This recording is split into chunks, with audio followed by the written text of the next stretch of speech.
Top and সিরিজে নিজেদের প্রথম ৫ ম্যাচে ২ জয়ের বিপরীতে ৩টি ম্যাচ হেরেছিল Bangladesh high performance SP unit.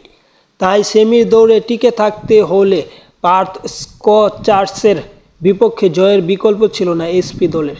শেষ পর্যন্ত মাহফুজুর রহমান রাব্বির ক্যামিওতে হাসি নিয়ে মাঠ ছেড়েছে বাংলাদেশ।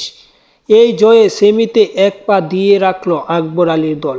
আজ শনিবার ১৭ আগস্ট ডারওয়েনে টস হেরে ব্যাটিং করতে নেমে ২০ ওভারে ৫ উইকেট হারিয়ে ১২৯ রানে পার্থ জবাবে খেলতে নেমে ১৯.৩ বলে ৭ উইকেট হারিয়ে জয়ের বন্দরে পৌঁছে যায় বাংলাদেশ এসপি দল। ছোট লক্ষ্য তারাই শুরুটা ভালো করতে পারেনি বাংলাদেশ। ৫ বলে ১ রান করে সাজঘরে ফিরেন তানজিদ তামিম। তার বিদায়ের ৪ রানে ভাঙে উদ্বোধনী জুটি। ৩-এ নেমে ৯ বলে রানের খাতা খুলতে পারেনি পারভেজ হোসেন ইমন। ৪-এ নেমে সুবিধা করতে পারেনি আরিফুল ইসলামও।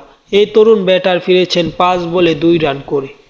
টপ অর্ডার ব্যাটারদের অসহায় আত্মসমর্পণে ১৫ রান তুলতেই ৩ উইকেট হারিয়েছে এসপি। এমন অবস্থা থেকে দলকে টেনে তুলেছেন আকবর আলী ও শামীম হোসেন। চতুর্থ উইকেটে ৩৯ রানের জুটি ম্যাচে ফেরায় বাংলাদেশকে। ১৭ বলে ১৬ রানে ফেরেন শামীম এবং আকবরের ব্যাট থেকে আসে ৩৩ বলে ৩৫ রান।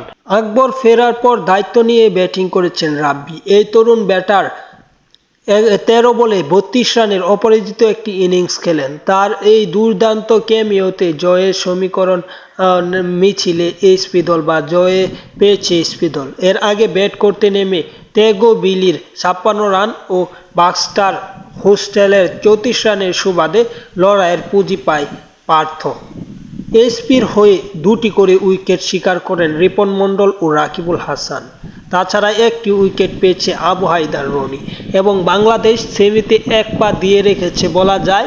যাই হোক, খেলার আপডেট পেতে চ্যানেলটি সাবস্ক্রাইব করুন।